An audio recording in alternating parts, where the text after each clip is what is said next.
They were already seated when he walked in. Conrad Fitch looked up from the interview packet, looked at Thomas Reeves standing in the doorway of the Aldine Foundation's third-floor conference room, and did not conceal his expression quickly enough. The look lasted perhaps 2 seconds, a full inventory, starting at the soaked hair, moving to the jacket with its dark, wet patches across the shoulders, landing on the shoes that had gone from polished to catastrophic in the 4 blocks between the subway exit and the building, and resolved into something that was trying to be professional neutrality and hadn't quite reached it. "Mr. Reeves," Conrad said. "Please, come in."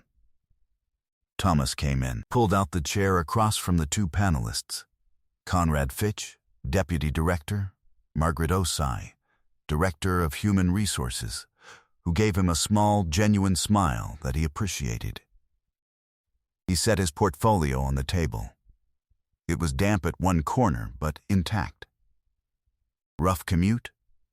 Conrad said, not unkindly, exactly, but in the way of someone naming a thing in order to establish it as the first fact of the room. "The rain escalated faster than the forecast suggested," Thomas said. "We did email candidates this morning about the weather. Suggested allowing extra travel time." "I allowed extra time," Thomas said. The extra time went to something else. Conrad looked at him, a look that was a question he didn't ask. He made a small note on the packet. Margaret Osai said, "The third panelist is running a few minutes behind. Should be here shortly. Can I get you water while we wait?" "Please," Thomas said. He sat in the wet jacket in the conference room of the Aldine Foundation, the organization he'd spent 3 years reading about, whose research he'd cited in his own work, whose program director position had felt, when the listing appeared in his inbox, like something that had been designed for a version of him that still existed, and did not let his face do anything it didn't mean. The door opened. Dr. Nadia Shaw walked in carrying a leather portfolio and, over her left arm, a collapsed umbrella that was black and slightly dented at one rib and had a small strip of red electrical tape on the handle where the grip had worn through. She was in the middle of an apology for her lateness when she saw Thomas. She stopped. He looked at her. The umbrella was his. He had left the apartment at 7:45 with 3 things: the portfolio, his good jacket, and the umbrella that had belonged to his wife, and which he used only when something genuinely required it, because Iris had decided it was the most important object in the apartment, and he'd agreed with her without saying so. The job listing had come on a Tuesday. Research Program Director, Aldine Foundation, overseeing a portfolio of grants in K-12 education research, managing relationships with university partners, developing evaluation frameworks for new initiatives. It was, structurally and substantively, exactly what he'd spent 8 years doing at Crestwood University before he'd left. Before Celia got sick and the calculation changed, and there was no version of staying in the role that also meant being present for what mattered. He'd been out of formal work for 2 years. Contract editing, some curriculum consulting, 2 grant writing projects for smaller organizations that had paid enough and asked little enough that he could manage them around Iris's schedule. Not nothing. Not enough. The Aldine position would be enough. The Aldine position would be more than that, something he'd be proud to go to. He'd spent 2 weeks preparing. He knew their portfolio. He knew their theory of change. He knew the gaps in their current research strategy because he'd read everything they'd published and found the same pattern: rigorous implementation, underinvested evaluation, and had thoughts about it, specific and developed thoughts, the kind that could only come from someone who had been inside similar problems and understood their texture. He'd told Iris about the interview the night before, because she asked every morning, "What are you doing today, Dad?" and deserved a real answer. She looked serious in the way she got when something important was being discussed. "Is it a good job?" she'd asked. "It could be a very good job." She'd gone to her room. Come back 10 minutes later with a piece of graph paper. She'd drawn a map. She drew maps of everything. Had since she was 5. Maps of the apartment and the park and the school, and once a map of what she called how our family works, that had made Thomas sit down and look at the floor for a moment. This map was of his journey. A small square labeled home with a figure in it, a winding path, a subway symbol, a building labeled the job in careful capital letters. Along the path she'd drawn small things, a coffee cup, a tree, a cloud with lines coming down. Weather. She'd anticipated weather. At the bottom, "You'll be great, Dad. I made it with good luck in it." He'd folded the map, put it in his jacket's inside pocket. For the same reason he used the umbrella only when it genuinely required it. The rain started properly at 8:40. He had the umbrella up by 8:42 and was making reasonable time until he reached the intersection of Varick and Canal and saw the woman at the bus stop. She was standing completely exposed. The bus shelter's roof had a panel missing.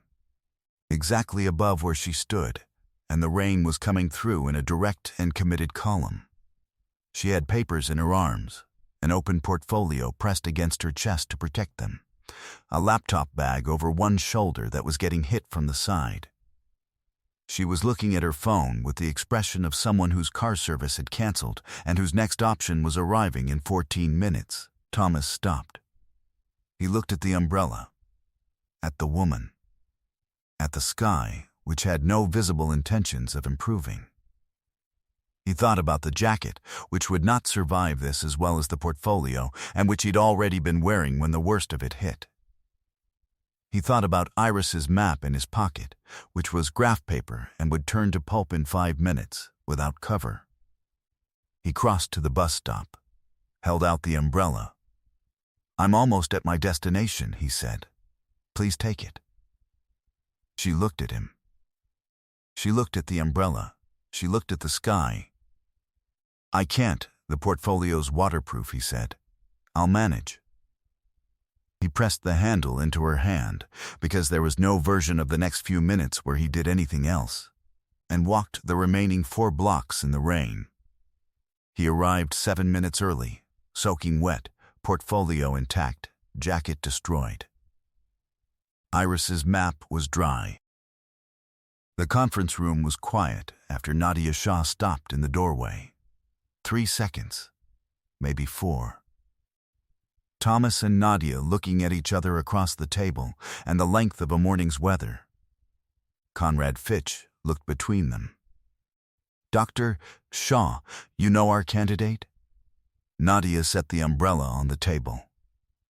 "We met this morning," she said. She looked at Thomas. Her expression was, he found he couldn't categorize it simply. Something careful and specific and warm in a way that wasn't performing warmth. "You're interviewing for the program director role." "I am." "You didn't say that." At the bus stop, it didn't come up.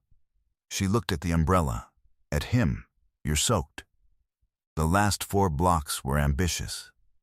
Conrad cleared his throat. "Shall we?" "Yes," Nadia said. She sat, opened her portfolio. She did not look at Thomas with the special attention that might have made him uncomfortable. She looked at him the way she apparently looked at everything, which was with complete focus and without agenda.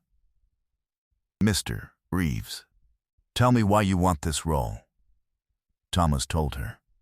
Not the version he'd prepared for the opening question. The composed, strategic version that hit the right notes. The true one. He'd been in research administration for 8 years and left to be present for his family when his family needed presence and wasn't sorry for that and wouldn't undo it.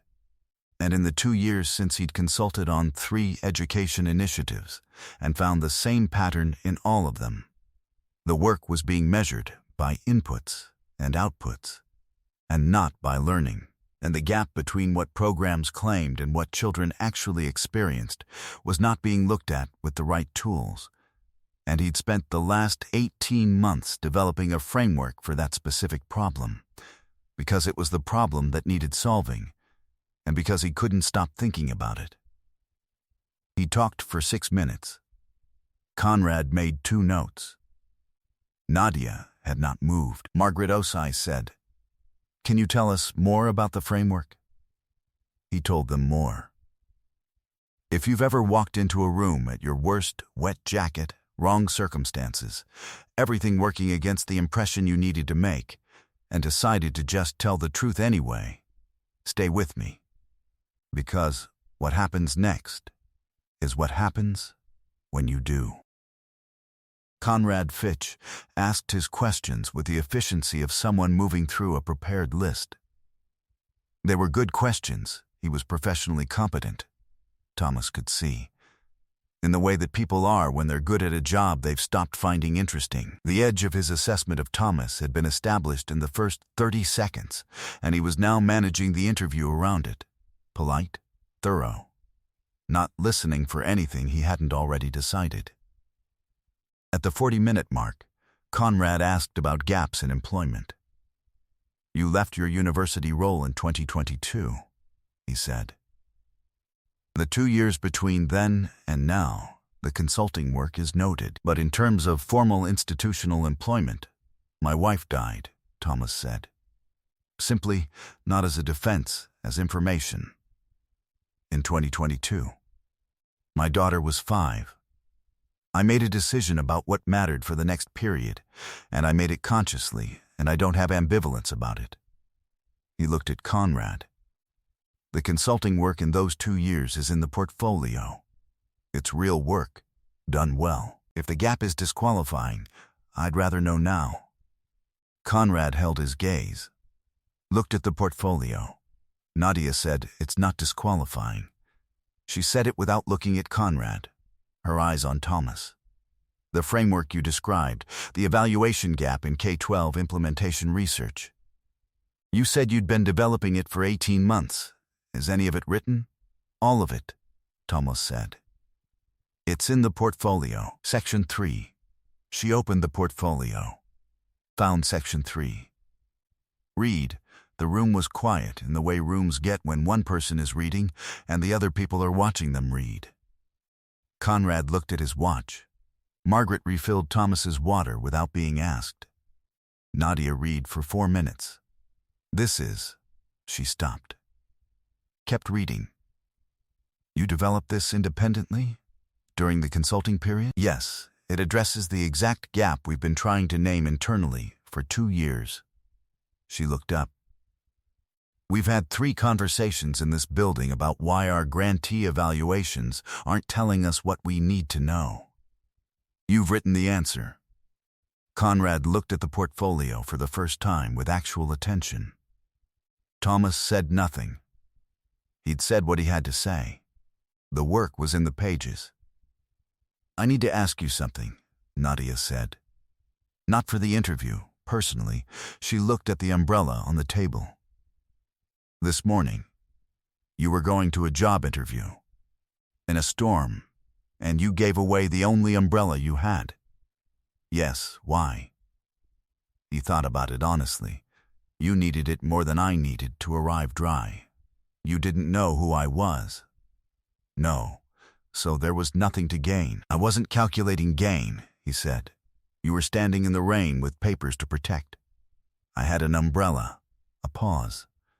"My daughter made me a map this morning. For good luck. It was in my jacket pocket. The portfolio was waterproof. The jacket was going to be a loss either way." Nadia looked at him for a long moment. "Can I see the map?" He reached into his inside pocket. The graph paper was slightly soft at the edges from where the jacket had been damp, but intact. He unfolded it and set it on the table between them. She looked at it. At the small figure at home, at the winding path, at the job in careful capitals, at the cloud with the rain lines coming down, at the words at the bottom. "How old?" she said. 7. She looked at him. Something in her expression had shifted. Not to softness exactly, but to a kind of precision, the way a focus adjusts when the thing being seen has come fully clear. "How soon could you start?" she said. Conrad said, "Nadia, we have 2 other candidates. Margaret? Are the other candidates stronger on the evaluation framework?" Margaret looked at the portfolio. At her notes. "We haven't seen comparable work from the others, no. Then I'm asking how soon Mr. Reeves could start." Conrad sat back. He looked at Thomas with the expression of a man revising a calculation he'd been confident in. It was not, Thomas thought, a comfortable expression for him. He would carry it for a while. 2 weeks, Thomas said. "I'd need 2 weeks to close out current projects and arrange Iris's after-school care." "Iris is your daughter," Nadia said. "Yes, the cartographer." He almost smiled. She'd appreciate that title. The formal offer came the following Thursday. Conrad Fitch had signed it, his name at the bottom of the letter, below Nadia's, below the HR director's. He'd signed it without additional commentary, which Margaret described to Nadia as more self-awareness than I expected from him on this one. Nadia had said nothing, which was the most she intended to say about it. Conrad was not fired. He was not demoted. He was a competent deputy director who had made a fast judgment in a conference room and been wrong about it, and the consequence for that was living with having been wrong while the person he'd been wrong about occupied the office down the hall and did the work. That was, Nadia felt, sufficient. His manner in meetings, in the months that followed, shifted incrementally. Not dramatically, there was no conversion moment, no hallway apology. He simply began listening longer before arriving at conclusions. Whether that was wisdom or the pragmatic adjustment of a man who'd learned the cost of the other thing, Nadia couldn't say. She decided it didn't matter. The outcome was the same. Thomas's framework was incorporated into the Foundation's grant evaluation process by the end of his 3rd month.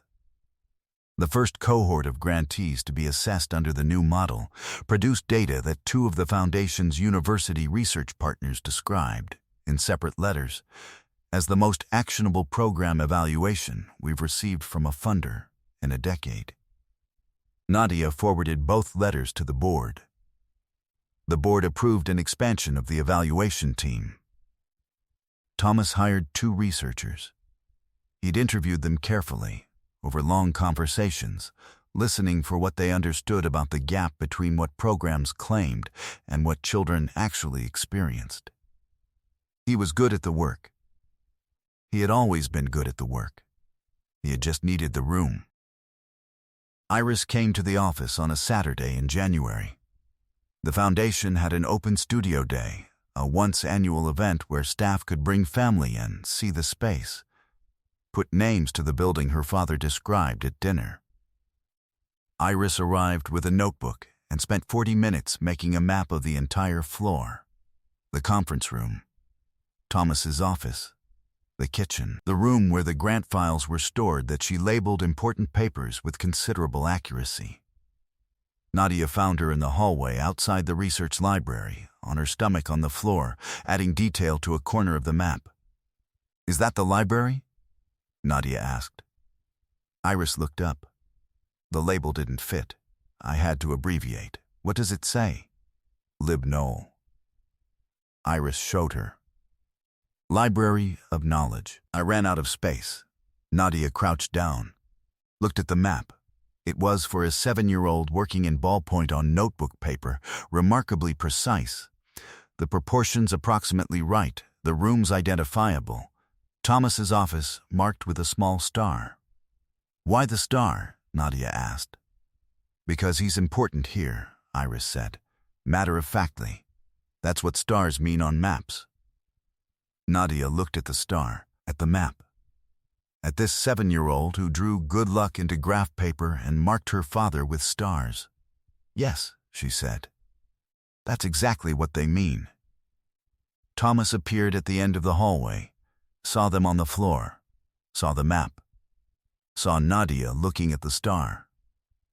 His expression did the thing it sometimes did when he encountered more grace than he'd anticipated.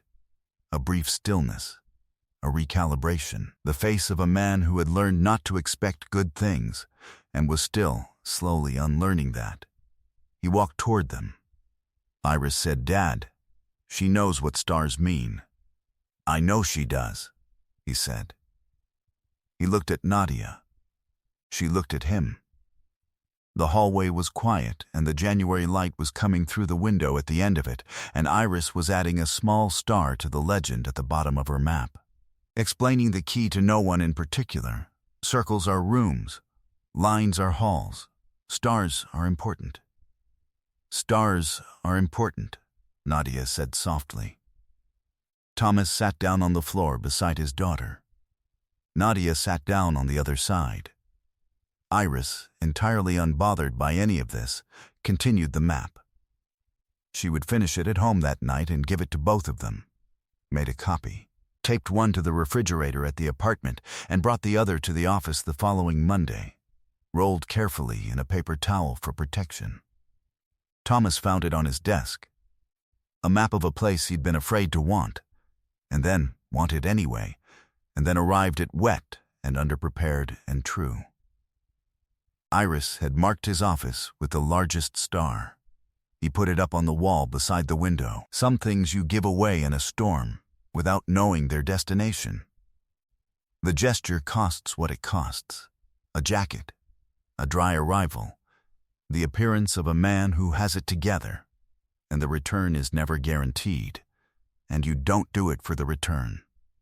You do it because someone is standing in the rain with papers to protect, and you have an umbrella, and the decision, reduced to its actual components, is not a decision at all. It's just what you do. And sometimes the world, which is more careful than it appears, keeps track. If this one reached you, share it with someone who gives without calculating, who hands over the umbrella in the storm and walks away in the rain. You know someone like that. Tell them.